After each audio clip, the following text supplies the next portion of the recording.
My parents swore they'd never ask again, then called about my uncle's stroke and named a price.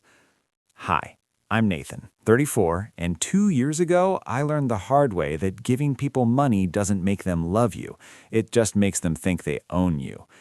It was a Thursday when the email hit my inbox. Subject line, reminder, final rent due today. Problem was, I'd already paid it, like confirmed, cleared from my bank paid it. I stared at the screen in my tiny one-bedroom apartment just outside Phoenix, surrounded by half-packed boxes and 3 empty Monster cans. It was moving day.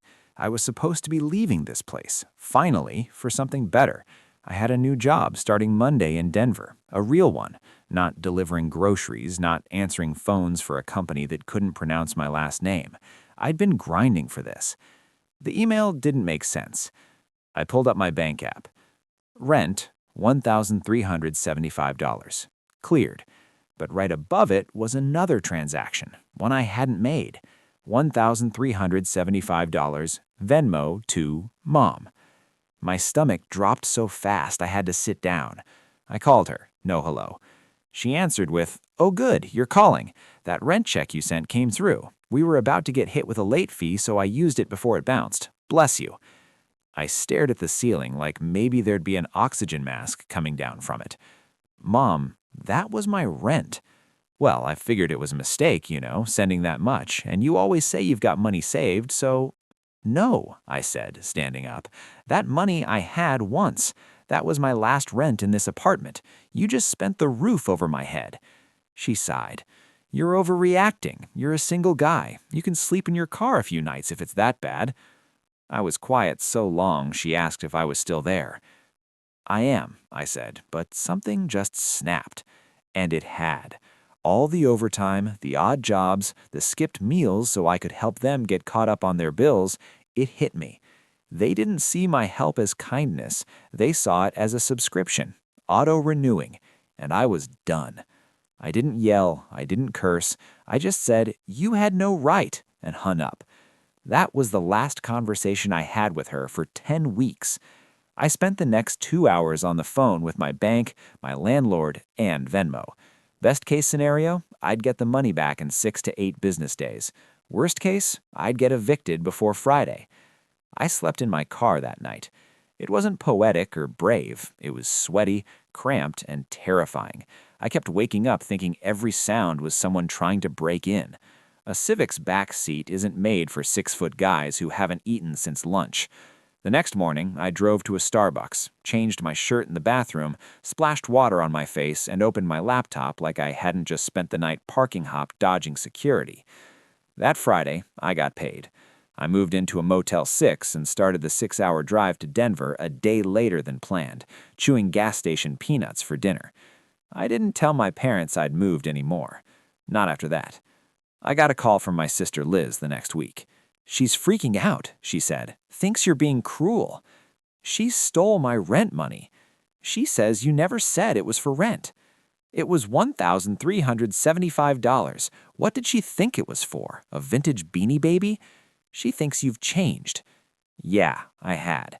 See, for years, I'd been the good son, the helper, the one who sent $200 when their power got shut off, the one who covered, just until payday, 4 paydays in a row. I made excuses. They're just struggling. They're doing their best. They'll pay me back eventually. But they never did. And when I stopped giving, they started accusing. You don't care about family. You think you're better than us now. Money's changed you. No, what changed me was realizing they only called when something was due. I wasn't their son. I was a walking extension of overdraft protection. I got settled in Denver. New job, tiny apartment, started building something for me, and for the first time, I watched my paycheck hit my account and stay there. I opened a savings account, labeled it Real Future, put $200 in. Then blocked my mom on Venmo. The first real test came right after New Year's. I was standing in the break room at work, sipping bad coffee and watching my coworker Charles try to microwave soup in a mason jar when my phone buzzed. Unknown number.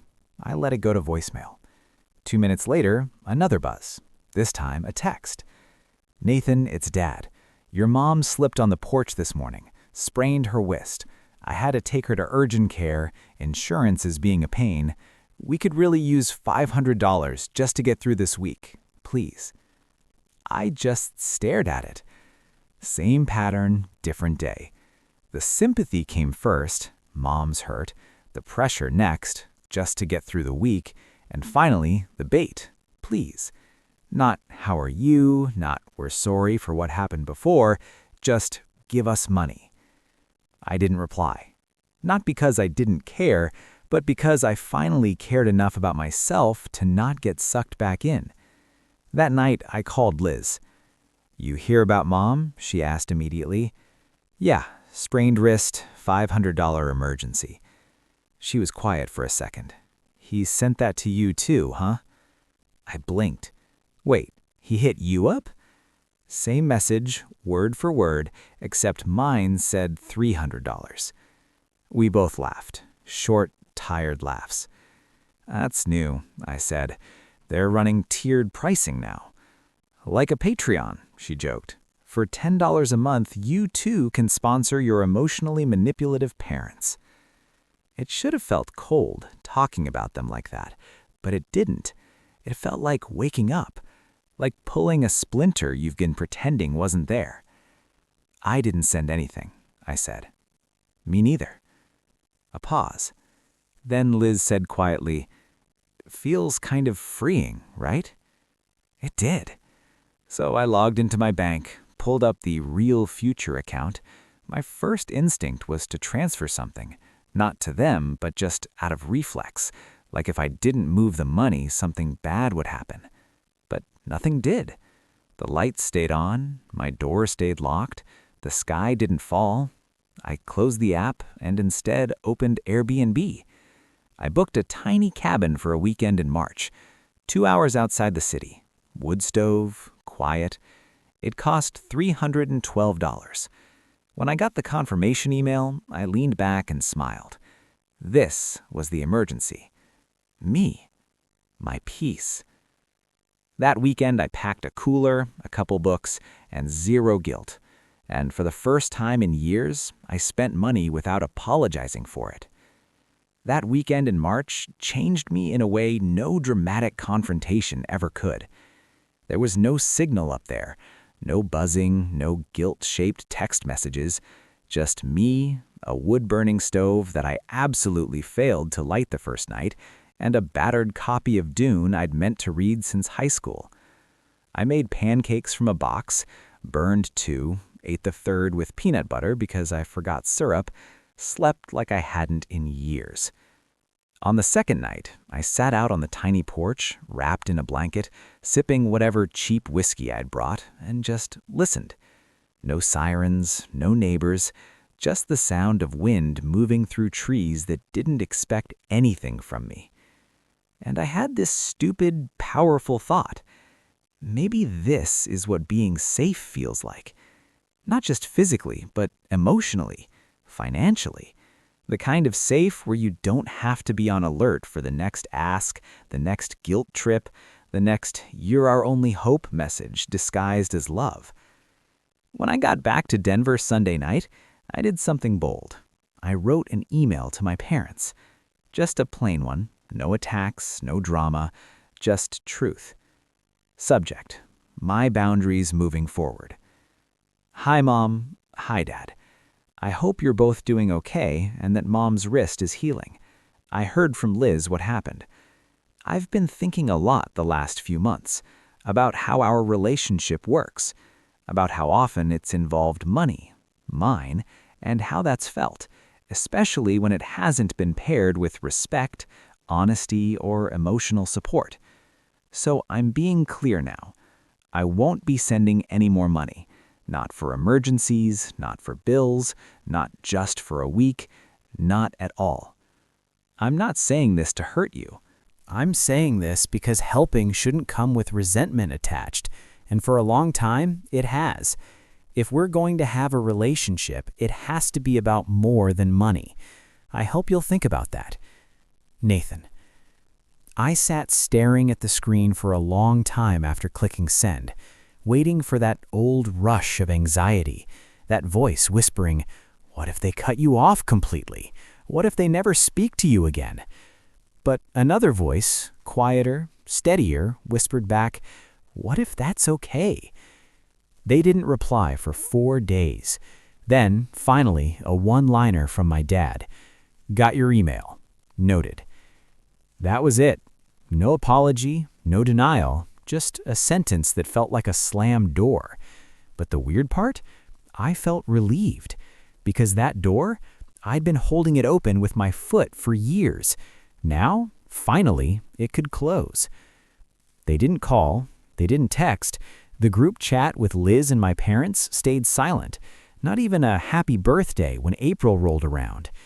It was weird at first. I kept expecting it. The late-night phone call, the cryptic guilt bomb message. Nothing. And slowly, I started to believe it. Maybe they really are gone. It felt like someone took a loud, awful song off loop in my head. The constant background noise of, "Do I have enough to cover me and them?" finally shut off. I got a raise at work. Not big, just enough to make a dent. I called Liz that night. "You treating yourself?" she asked. "Already did," I said. "Bought a real office chair." She whistled. "Look at you, posture king." "It has lumbar support," I said. "I don't even know what that means, but it sounds adult." I was learning that freedom wasn't flashy. It wasn't trips or trophies. It was having groceries in your fridge and nothing in your Venmo feed but brunch. It was logging into your bank app without flinching. It was the casual, stupid joy of realizing your life could be boring and happy at the same time. But just when I thought I'd finally outrun it, it came back. Through the front door. It was a Friday. I'd just gotten home from work. I was microwaving leftover Thai and trying to remember if I had already watched the last episode of The Bear when someone knocked. It wasn't the building manager or a package. It was them, my parents, standing in the hallway like a poorly cast intervention. I froze. My mom gave that practiced, too wide smile. "Surprise!" My dad held a plastic grocery bag like a peace offering. Inside, what looked like a pie. "I thought we'd drop by," Mom said, "just to talk." "Talk about what?" She blinked. "Don't be like that, Nathan. We're family." "You ignored my birthday," I said. Dad huffed. "We thought you needed space." "That's what the pie's for?" I said, glancing at the bag. "It's apple," Mom said. "Your favorite." "It's peach." Another blink. "Oh." I stepped outside, pulling the door closed behind me. I wasn't ready to let that old chaos back inside my clean little apartment. "Why now?" "We miss you," Mom said, "and your dad wanted to say some things." Dad shifted like he was bracing for a dentist. "We didn't handle things right. The money stuff, the way we talked to you, it wasn't fair." I stared at him, not because he said it, but because I believed he meant it. "I think we got used to seeing you as the safety net," he said. "You've always been the one who kept it together, even as a kid." My chest tightened, that old mix of love and frustration, of why now and why not before. "We want to do better," Mom said. "We don't expect anything, not anymore." I studied them, my mom's hands fidgeting, my dad looking at the floor like it held answers. I didn't say yes. I didn't say come in. I just said, "That's a start." She smiled again, smaller this time. "Can we call you sometime?" "Yeah," I said. "Not about bills."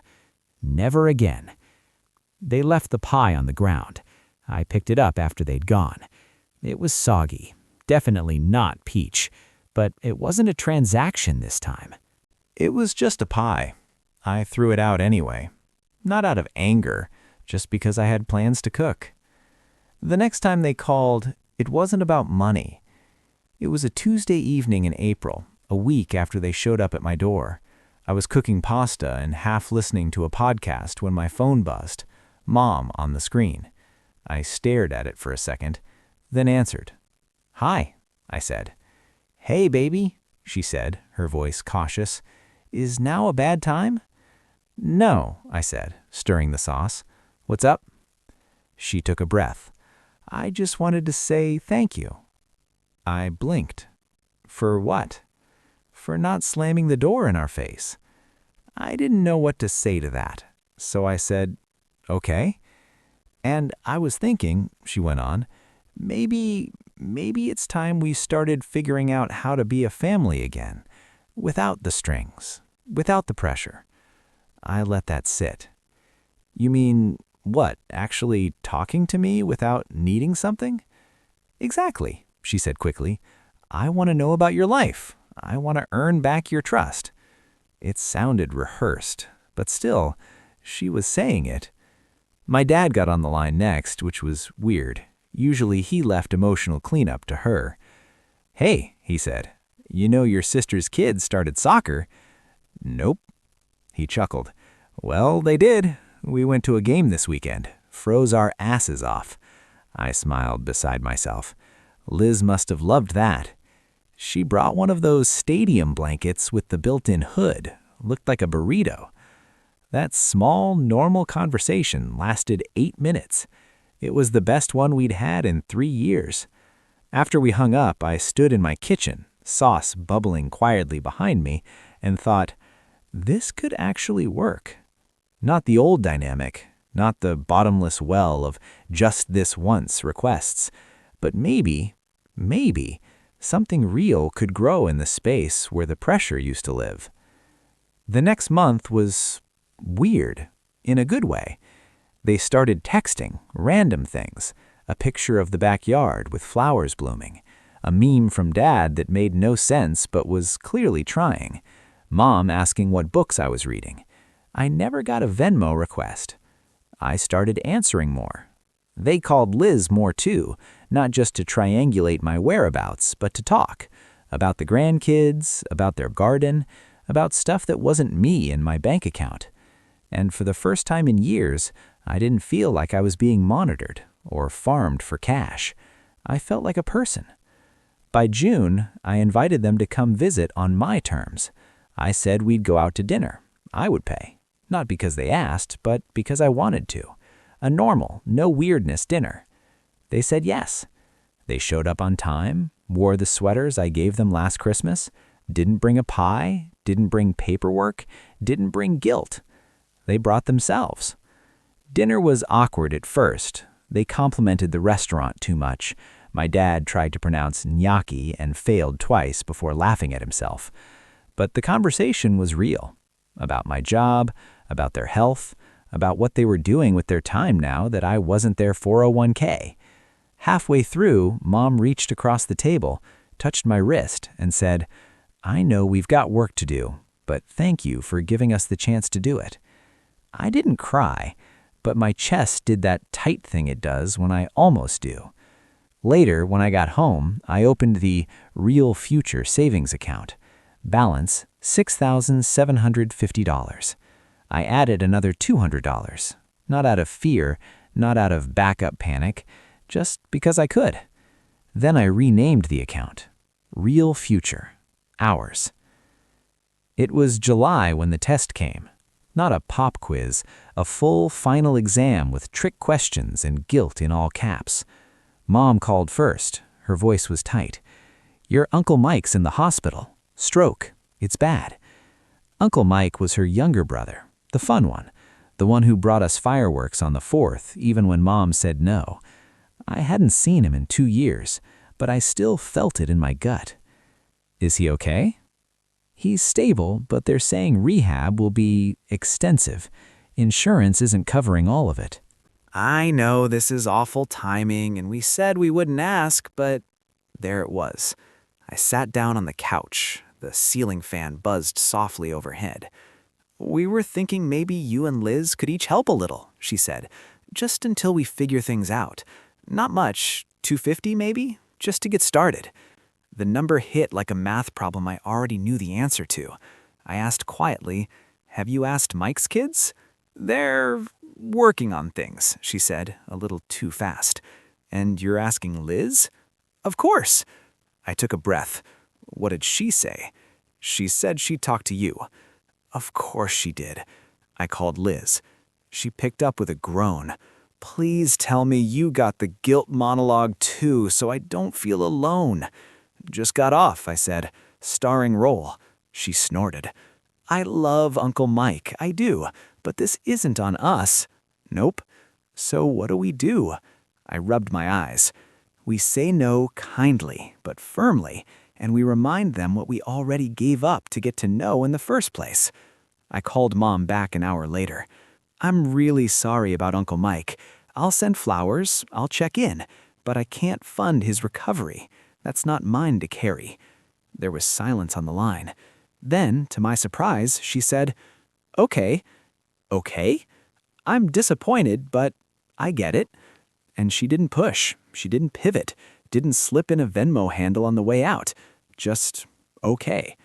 That night, I opened the savings app again. Still there, still growing, still mine. I looked around my apartment. Small, mismatched furniture, scuffed floors, a cat I'd adopted who acted like she owned the lease. My life wasn't flashy, but it was mine.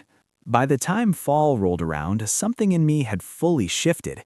It wasn't a dramatic change, no slow-motion montage of me working out or renovating my soul. It was subtler than that, like walking into your apartment one day and realizing you don't flinch at shadows anymore. The money stayed mine. The calls came without strings. And for the first time in years, I wasn't living my life in reaction to someone else's emergency.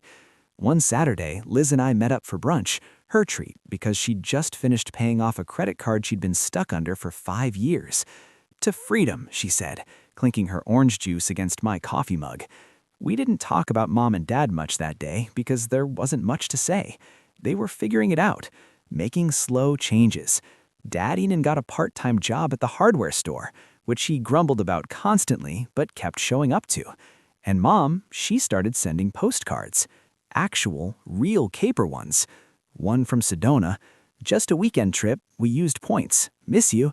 One from their backyard, a picture of their dog wearing sunglasses, and the note, he's living better than us. They didn't ask for anything else. That was the change. They weren't perfect, and I didn't expect them to be. But they were learning that if they wanted a relationship with me, they had to show up as people, not as open tabs. In October, they came to Denver for a weekend. We all went to a pumpkin patch like some overly ambitious Hallmark movie. My dad took terrible selfies. My mom tried to convince Liz's youngest to enter a gourd into a cutest vegetable contest. No one mentioned money. Not once. When they left, my mom hugged me tightly and whispered, I'm proud of the man you've become, even if it took us a while to see him clearly. I didn't cry. I just nodded. Thanks, Mom.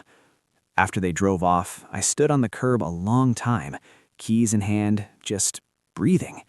That night, I made a new folder on my computer, Paris Fund. Inside it, I dropped a photo of the cabin I'd stayed at that March.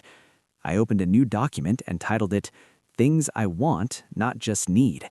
At the top of the list, a second trip to the mountains, a couch that isn't from Craigslist, peace that doesn't cost me my boundaries.